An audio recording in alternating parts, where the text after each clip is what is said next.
These are all examples of tubers. Tubers mean in Tagalog, you call it laman loob. Hindi ang tawag ay bunga kasi yung bunga ay nasa sa puno. Naalala ko lang kasi 1 month ago may nag-post ako about tubers. Tapos ang comment niya ay ang dami daw bunga ng aming labanos. So ang tawag sa laman loob ay tubers in English, hindi bunga. So these are examples of our organic tubers. This is ano ba ito, yung beetroot. Ayan, ito yung dahon niya, ang parang parang spinach ang dahon niya. Pwede din magulay ang kanyang dahon. It's like also spinach. Pero yung spinach walang tubers. Pero itong beetroot may laman loob. Ito yung carrots. May carrots kami pero wala pang tubers. And then yung leaves naman ng carrots hindi mahahalo sa gulay. Meron kasing mga tubers na yung mga dahon ay hindi nagugulay. Gaya nito, itong radish, pwede itong magulay, pwedeng igisa-gisa itong dahon niya. At saka ito yung turnips. Turnips, ito din yung dahon niya, masarap din itong dahon niya na ihalo sa mga gulay. Ang tawag sa turnips in Tagalog ay rutabaga. And then, yung onions, ito, onions, tubers din ito, example din ito ng tubers. Last, pa ito namin na hinarvest last June. So, meron pa kaming konti. And then, itong potato, kahapon lang ito kinuha nila kaya ang kinis. Ayan. And then, ito yung garlics namin na hinarvest last June, July yata. Meron kaming 3 klase ng garlics. Ito yung ordinary garlics. Ayan, tumubo na. Meron pa kasi kaming mga extra. And then, ito naman yung mga G1 garlics. Yung butil niya, yung ngipin niya ay malalaki kumpara sa normal or ordinary garlics. And then, ito pala yung yung G1 garlics ay may naka-attach na na baby seeds. Ito. Sa isang tuber ng G1 garlics ay merong 10 or 12 or 15 pieces na baby seeds na naka-attach. So ito pwede din itanim ito. So you can call also this one tubers. And also this one, ito din ay din ito, garlics din ito. Pero ito, onions, walang ngipin. Ayan, buo siya. Pag tinanim nyo itong baby seeds niya, and then after pag hinarvest after 9 months, magiging ganito siya. It will become like this one, if you plant these seeds. And then after when you plant this one, it will become all again like this. May may mga ngipin na. So these are all our organic tubers. But this one, I buy this one because we don't have organic turnips. 2 years ago, meron kaming tanim. Pero hindi kami nagtanim 2 years ago. And then carrots, yan, radish, onions. And then yung spring onions din, din yan, belong din yan sa sa tubers. Yung may spring onion na may may dahon.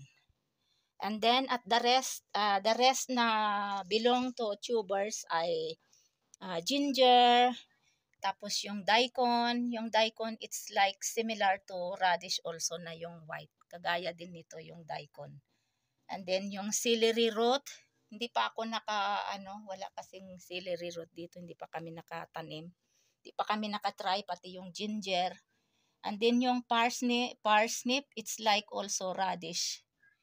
And pa ba yung mga belong to tubers?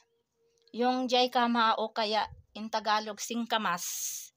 Wala din dito. Pero sa Pilipinas, marami sa Pilipinas. Matagal na din akong hindi nakakain ng singkamas. And then yung kasaba, kamuting kahoy. Siguro pwede din dito yung kamuting kahoy o kaya kasaba. Kaya lang wala kaming variety o kaya itanim. So hindi pa namin na-try. And then yung ano pa ba, yung sweet potato or kamote. Hindi pa rin kami nakatry dito na magtanim. Siguro kung merong ano, itanim, pwede siguro yung kamote dito. So ito yung mga examples ng tubers na laman loob. Kaya inuulit ko, hindi bunga ang tawag sa mga tubers kundi laman loob. Yung mga malalaki na underground sa lupa. Tubers or laman loob in Tagalog. Yun pala yung gabi. Yung gabi pala. Yung gabi kasi hindi pa rin namin na-try dito kasi yung gabi 'di ba sa parang ilog yun na itatanim mo kaya parang sa kanal. So hindi pa rin namin na-try. So ito lang yung mga available na organic tubers na pwede naming itanim dito kasi na-try na namin ito magtanim lahat. Ito na-try na din namin, ito carrots. Lahat-lahat ito, available ito sa aming field. Ayan. So ito yung mga example ng tubers o kaya laman loob. I hope may natutunan kayo sa aking vlog for today. Ayan. Mashallah. Very red, no? It's like sweet potato. A small no other one. Ayan. Yeah. After this next year, you come already here. Inshallah. Next year by March. Many aloe here. This one. No, this is radish. This one there here. All potatoes. This one here. So another potato here. 2 pieces. Here, that here. This one cannot be here. I think this is not finished now. But this is already big now. Eh? How about there? Over there. This is turnip, so I will get this one. Mashallah, very big.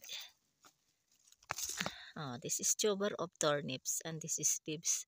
I get already the leaves. I cook already.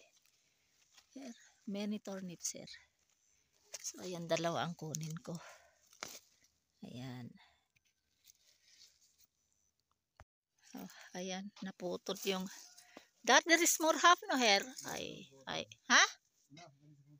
You see, this is carrots, but still no. That is carrots. When we can get these carrots, tuber of carrots. When we can get this one. This is plant of tubers, but we cannot get now tubers because still not season to get tuber inside. Ito na yung kinuha ko sa baba. Yung iba fresh, yung kamatis, yung radish, yung turnips. At saka, yun lang, 3 ang fresh. Pero itong bawang, at saka yung patatas pala. Fresh yun from the field. So itong bawang, ano pa ito, last year pa namin ito na harvest. Last year ng June. So may stock pa kasi kami. Ayan, tumubo na. So ito lahat yung kinuha ko sa baba. Ibuhos natin lahat. Ayan.